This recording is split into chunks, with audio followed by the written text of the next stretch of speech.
Hey everybody, welcome back to the channel. Just got back from Pickwick Lake for the number 3 stop on the Pro Circuit this year. Ended up finishing 41st in the event, so had a good week, made the cut. So let's kind of do a quick rundown of practice and how the tournament went.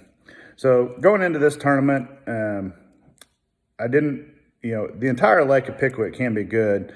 But since we were going out down by the dam, I wanted to spend a day down by the dam, from the dam to about Bear Creek, and then another day from about the Trace Bridge up to the Wilson Dam.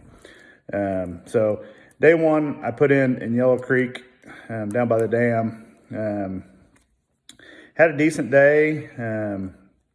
I really thought there would be some fish spawning, which there were.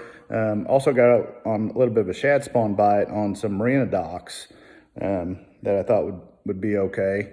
And then the rest of the time, I was pretty much just throwing a big swim bait up shallow. And I was getting a few good bites every day. And then occasionally I'd have one fall it out. I assumed it was probably on the bed. I thought I could go back and, skip a wacky rig or something in there and catch it in the tournament. So on day 2 of practice, I went in and I drove all the way up to Florence and put in up there. I fished around the dam for a little while. I went down in Coffee Slough. And overall, I just thought it was a struggle to get bit up that way for what I was doing. So I decided, I was going to fish the tournament on the lower end. So did not have a I think I was last flight on day 1, so I did not have a good boat draw because I really wanted to start on those marina docks. But I had 2 or 3 fish that were on some retaining walls that I know were big ones. So I thought, well, I'll start on 2 or 3 big ones that I thought were probably spawning, and see if I could catch one and then run to the marina docks. It was windy and cloudy and rainy, so I knew the shad spawn would probably last a while. Went to the first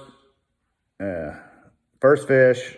It was just kind of on a little rock bank. And first thing I noticed is they had dropped the water definitely from the first day of practice. And the first 3 fish that I stopped on were gone. Then I ended up stopping on another spot. You'll see in the video that I put out a day or 2 ago. I caught one on my swim bait there. It was a decent fish, probably 2 3/4, 3 pounder. And then I went to the marina docks and I caught a number of fish in there. Came out of there with a limit. I had one it was probably 4.5. And from there, I kind of went back to one point I was fishing where I got some bites on my swim bait in practice. Then I caught that one the first morning there. And now that, this is probably 1:30, and I fished a retaining wall, nothing. I thought, well, I'm going to pick up a Carolina rig and, get out off the bank a little bit.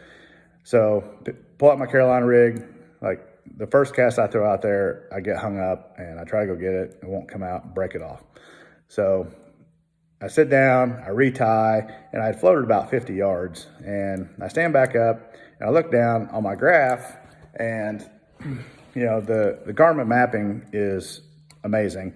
And I noticed a little high spot is 4 or 5 foot up on top. And sometimes pre-spawn, post-spawn, they like to get up sometimes up on that shallow stuff.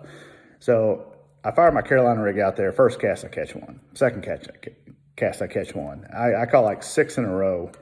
And then, kind of went a few casts without one. And then I caught one that helped me. And then right before I left, had to go check in. I caught a smallmouth that was over 3 pounds. So I knew I had a decent bag.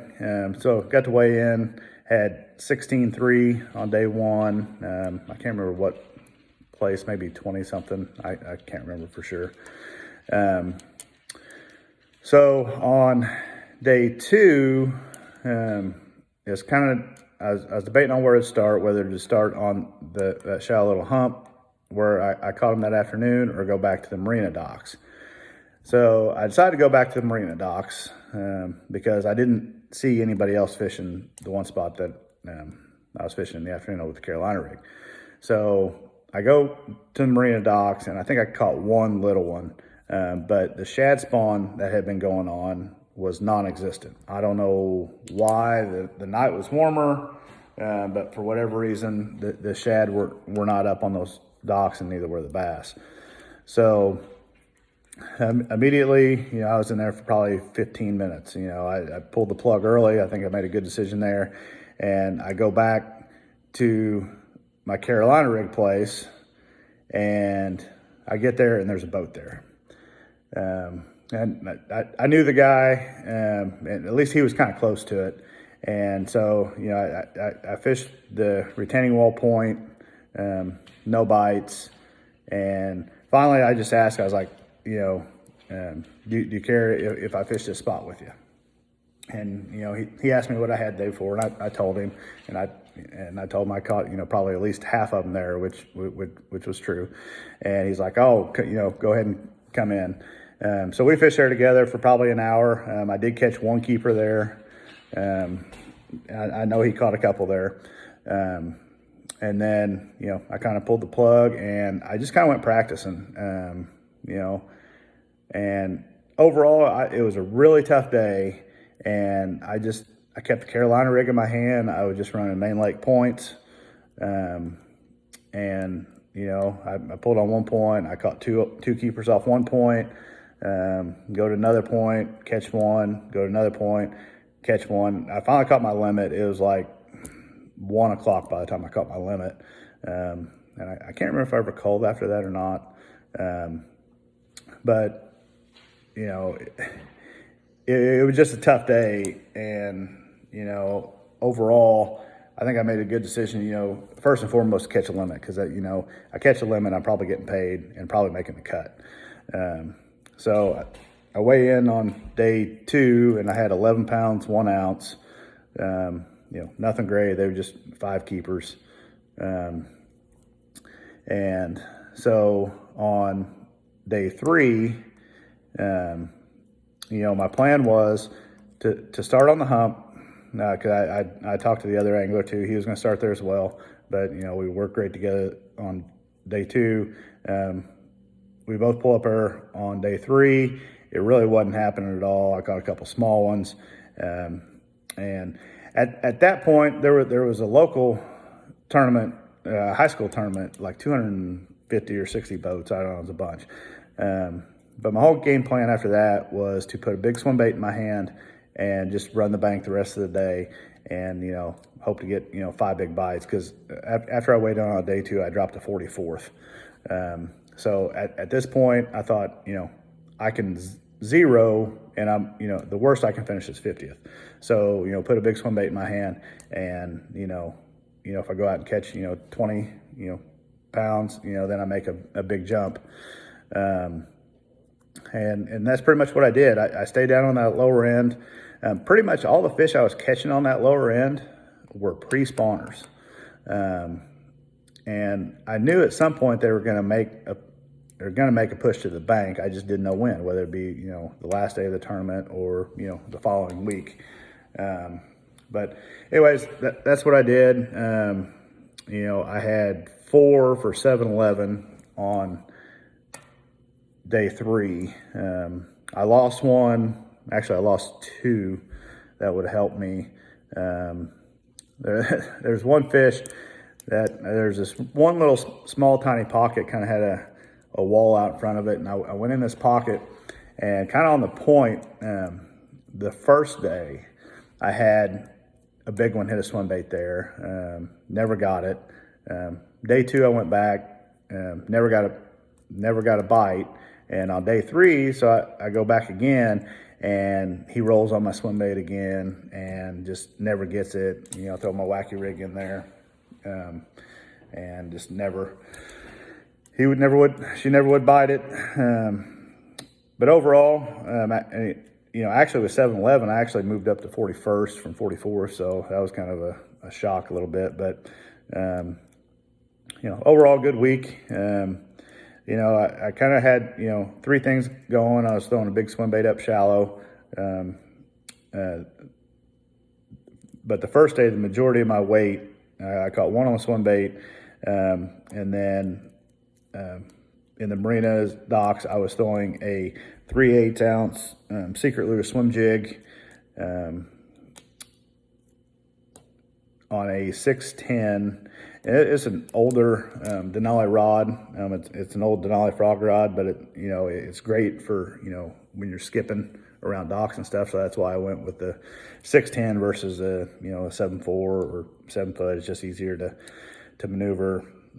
One thing I did with my swim jig, and I don't know why this happens, but for me, when I'm skipping that swim jig around docks, I lose a lot of fish for some reason, or miss a lot of fish, or whatever. So the only thing I could think of, it was the weed guard. So what I did for this event, I actually had two swim jigs tied on. One of the swim jigs, I just cut the weed guard completely off. And that worked fantastic. So, if you're ever around marina docks and you have a hard time hooking up with some fish, cut the weed guard off. Sure, you might get hung on a rope or a piece of carpet. Some people put that on their docks, but the hookup ratio was way better. And then the other, I was just on a Carolina rig, 1/2 ounce weight with a Zoom speed crawl, but the bigger size.